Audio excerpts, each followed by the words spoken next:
Irmãos e irmãs, celebramos o 14º domingo do tempo comum. São Marcos nos coloca a reação de Jesus diante daqueles que o ouviam na sinagoga de Nazaré, pois diz que Jesus se admirou com a falta de fé deles, daqueles que o conheciam desde muito cedo. Nazaré é o lugar onde Jesus viveu a maior parte da sua vida. Era o vilarejo aonde a Virgem Maria e São José moravam, que no tempo de Nosso Senhor tinha aproximadamente 170 habitantes, não é 170 mil, é 170 habitantes viviam em Nazaré naquele tempo, ou seja, todo mundo se conhecia. Jesus dali saiu para iniciar a sua vida pública e de repente, depois já de ter realizado alguns milagres, de já ter escolhido alguns dos seus seguidores, ele volta para Nazaré. E na sinagoga ele começa a ensinar, e nós sabemos que foi o profeta Isaías que ele leu na sinagoga de Nazaré. E isso despertou nas pessoas um sentimento de que como podem estar falando tanta coisa deste rapaz que para nós não passa de um carpinteiro, filho de Maria, irmão, no caso aqui usa essa palavra, mas tem os seus parentes, os seus primos, Tiago, José, Judas, Simão e assim por diante. E qual é o grande ensinamento da palavra de Deus para nós na liturgia de hoje? O perigo de não enxergarmos Deus naquilo que nós vivemos cotidianamente, de tratarmos Deus como qualquer um, ou quem sabe mais um na nossa vida, e não perceber que Ele está conosco e que Ele faz parte da nossa história, de irmos nos acostumando com, quem sabe, uma fé superficial que não nos permite perceber quanta ação, quanta graça de Deus, quanta proximidade dele conosco.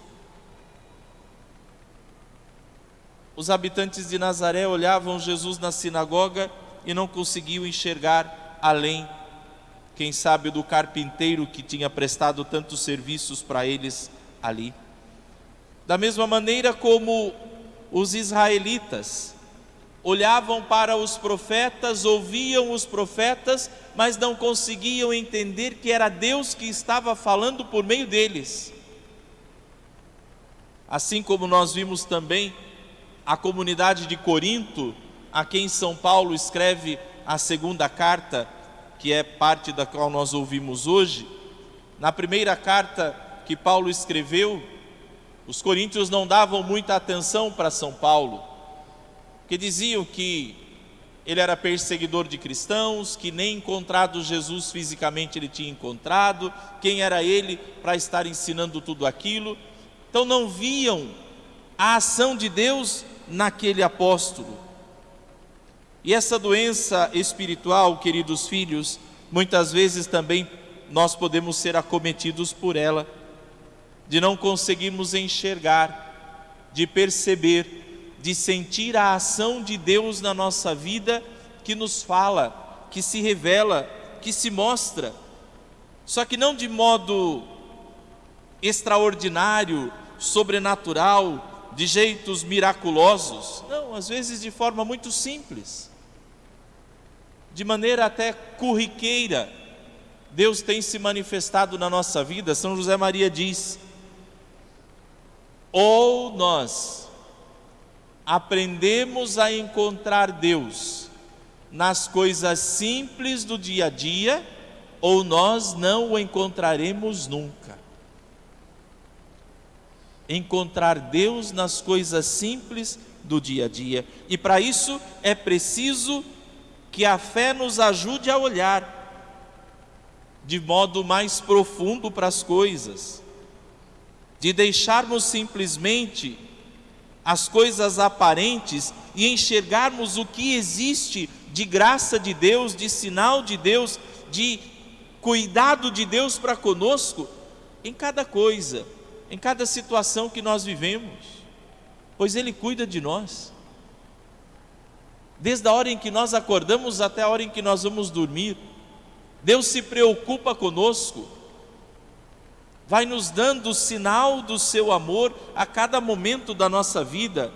Nós vamos colhendo ao longo do dia muitos e muitos sinais desta presença de Deus, mas que talvez por uma fé como os nazarenos, nós não conseguimos enxergar, não conseguimos reconhecer. Queridos filhos, a palavra de Deus hoje nos quer chamar a atenção para nos respondermos a nós mesmos: temos percebido Deus na nossa vida? Temos notado a presença dEle naquilo que nós vivemos? Temos conseguido sentir a presença dEle nas coisas normais de cada dia? Na simples convivência dentro de casa, no ambiente de trabalho, entre os amigos, temos conseguido perceber o quanto Deus está próximo de nós e se utiliza de meios tão naturais, tão normais, para falar conosco? Muita gente fica esperando descer um anjo do céu para falar. Outros ficam colocando Deus à prova, né? Ah, se o Senhor está me ouvindo, quem reza de noite, né? Se o Senhor está me ouvindo, faça aparecer uma estrela cadente. Quem reza de dia, se o Senhor está me ouvindo, faz um passarinho passar perto de mim. Pelo amor de Deus, isso é fé imatura. Colocar Deus à prova desse jeito é falta de fé. Ai, padre, porque fulano tem uma fé que quando ela reza a estrela aparece na hora. Isso não é fé, isso é falta de fé, que precisa que Deus prove alguma coisa. Deus não precisa provar nada para ninguém. Ele não precisa, nós não precisamos disso. É necessário que a nossa fé, ela atinja o ponto em de que nós conseguimos ver nas coisas muito normais, naturais, numa conversa que você está tendo com alguém, e você consegue perceber Deus usando daquela pessoa para te dar um conselho, para te orientar em uma situação difícil que você está falando, para confirmar algo que você estava em dúvida. Quando nós buscamos esse tipo de fé, quando nós buscamos amadurecer a nossa fé dessa forma, nós vamos sentindo Deus desde a hora em que a gente acorda até a hora em que a gente vai dormir. Parece que uma luzinha se acende e você diz assim: tem dedo de Deus nessa história. A maneira que essa pessoa está me falando, essa música que de repente não sai da minha cabeça, essa letra é Deus.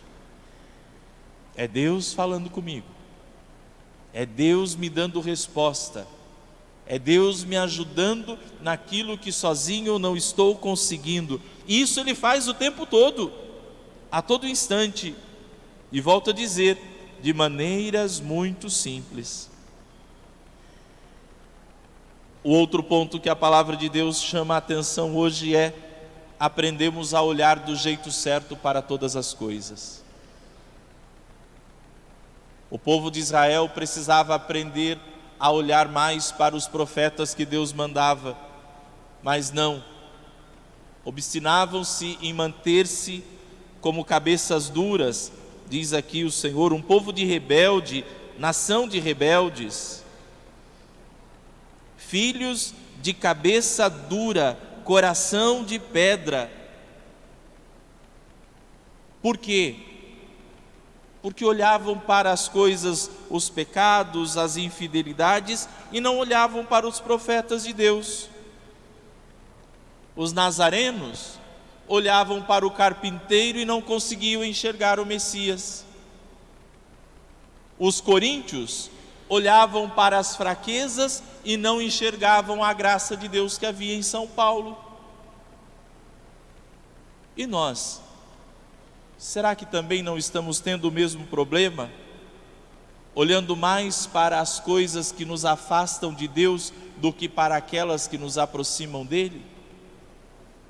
Talvez este conselho de São Paulo para nós hoje, quando ele diz assim: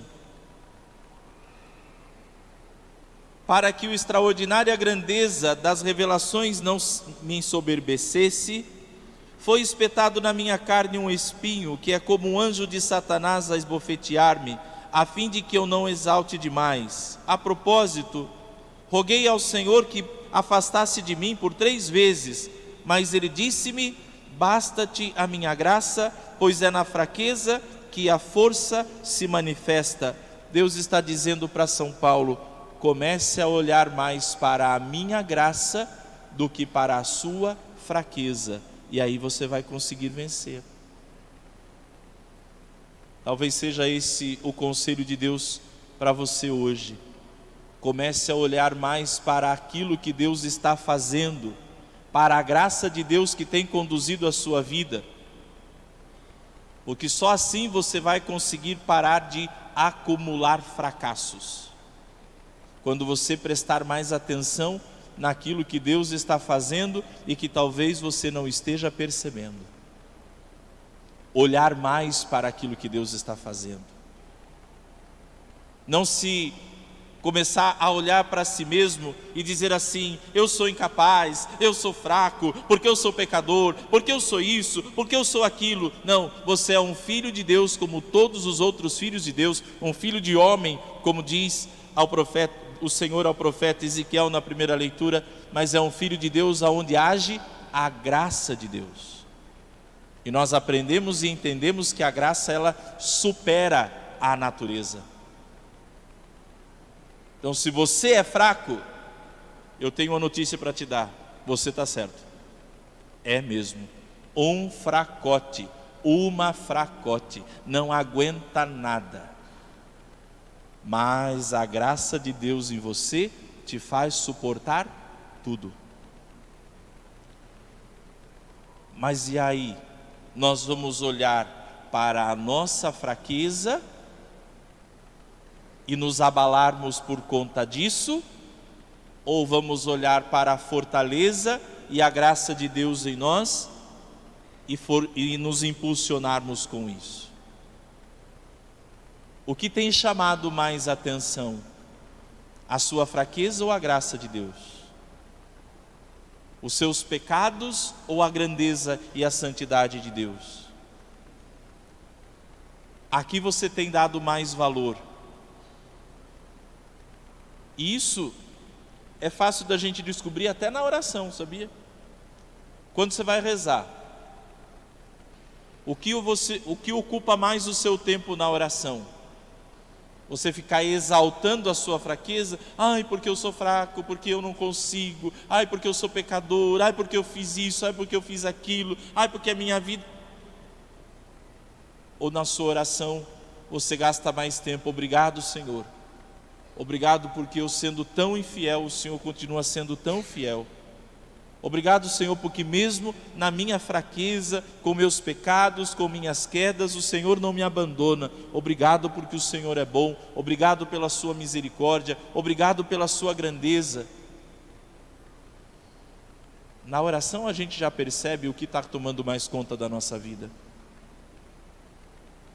Por isso, nesta Eucaristia de hoje, peçamos ao Senhor que Ele nos dê a graça de sabermos olhar mais para Deus que se apresenta, que se mostra, que vem constantemente ao nosso encontro para nos dar força. Com a graça que Ele derrama sobre nós, e esta graça nos basta, como Ele disse a São Paulo. A graça de Deus supera toda a fraqueza humana que temos, e é na graça de Deus que nós conseguimos realizar todas as coisas. E é por graça de Deus que nós conseguimos perceber a ação dele por meio de pessoas tão normais, tão cheias de misérias como nós, mas que de repente se tornam grandes sinais de Deus na nossa vida? Ou você não tem isso? Com certeza você tem. Quanta gente miserável, quanta gente cheia de pecados, quantas pessoas que já erraram tanto na vida, mas que muitas vezes são um grande sinal de Deus na sua vida. Deus usa delas para falar com você. E Ele quer também usar de você para falar com tantas outras.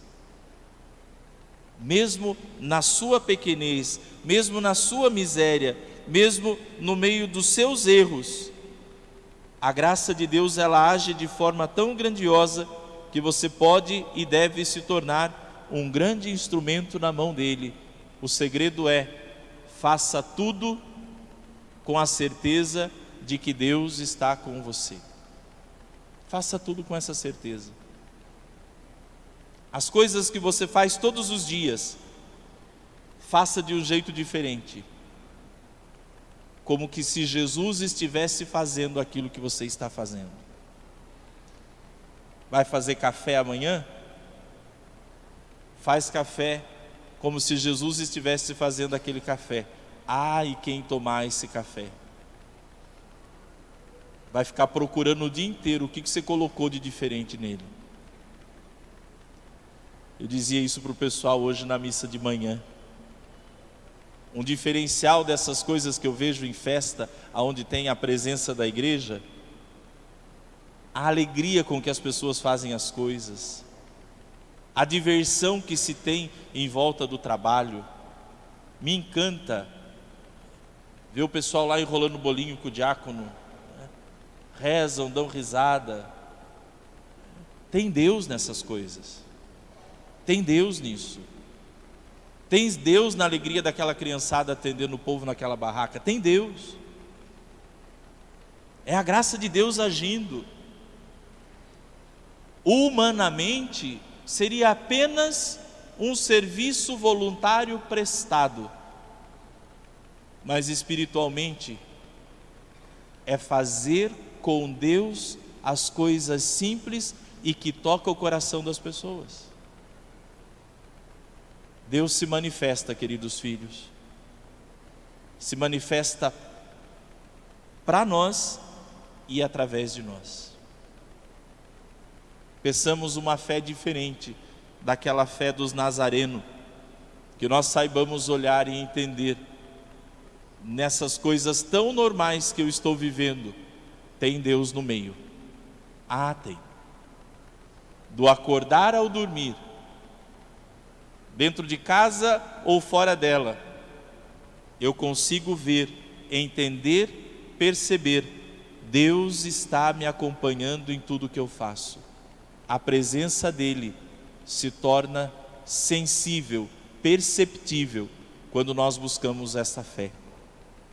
Que Deus nos ajude, que essa semana que iniciamos, nós possamos ver Deus em tudo aquilo que vivermos e que fizermos.